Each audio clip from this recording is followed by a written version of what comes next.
안녕하세요. 올해 1월 1일부터 외국에 납부하는 배당소득세를 선환급하지 않는다는 소식 다들 들으셨나요? 해외 주식에 투자하는 분들이라면 꽤 중요한 변화일 텐데요. 그런데 이 변화가 모든 계좌에 동일한 영향을 주는 건 아니라는 사실 알고 계셨나요? 먼저 일반 계좌를 살펴보면 의외로 세법 개정 이후 더 유리해진 상황입니다. 예를 들어 미국 주식에서 500만 원의 배당을 받을 경우 미국에서 15%인 75만 원이 원천 징수됩니다. 그 전에는 이 중 14%에 해당하는 금액을 먼저 돌려받고 과세 표준이 높아진 상태에서 국내 배당소득세가 부과되었기 때문에 최종 실수령액은 약 418만 원 수준이었습니다. 반면 개정 이후에는 선환급 없이 75만 원이 차감되고 국내 세금은 면제되어 실제 손에 쥐는 금액이 약 425만 원으로 오히려 더 늘어났습니다. 즉, 개정 이후 일반 계좌의 실분배금이 더 많아진 것이죠. 미국 주식에 투자했다면 우리나라보다 높은 15%의 배당소득세를 내지만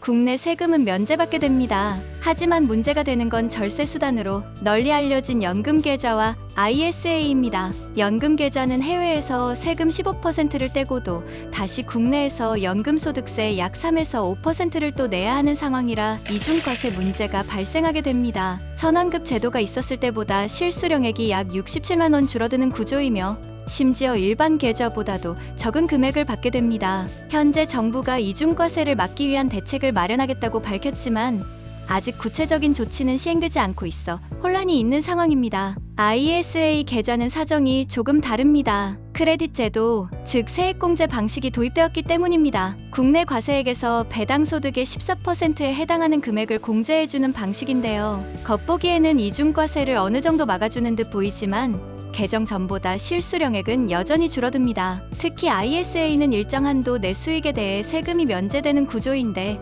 이전처럼 선환급이 되지 않으면서 크레딧으로 보완된다고 해도 실효성에는 한계가 있는 상황입니다. 다만 크레딧이 배당소득뿐 아니라 매매 차익에도 적용될 수 있다면 결과는 달라질 수 있고 이 부분은 향후 제도 확정이 필요합니다. 요약하자면 이번 세법 개정으로 인해 일반 계좌는 실질 수익이 증가한 반면 연금 계좌와 ISA는 절세 효과가 약화되거나 오히려 불리해지는 결과를 맞게 되었습니다. 그동안 절세 계좌로 불리던 연금 계좌나 ISA를 중심으로 투자하셨던 분들은 꼭 이번 변화를 확인하시고 계좌 전략을 점검하실 필요가 있습니다. 지금까지 해외 배당소득세 선환급 중단이 각 투자 계좌에 미치는 영향에 대해 살펴봤습니다. 영상이 유익하셨다면 좋아요와 구독 부탁드릴게요. 앞으로도 쉽고 정확한 연금 정보로 찾아뵙겠습니다.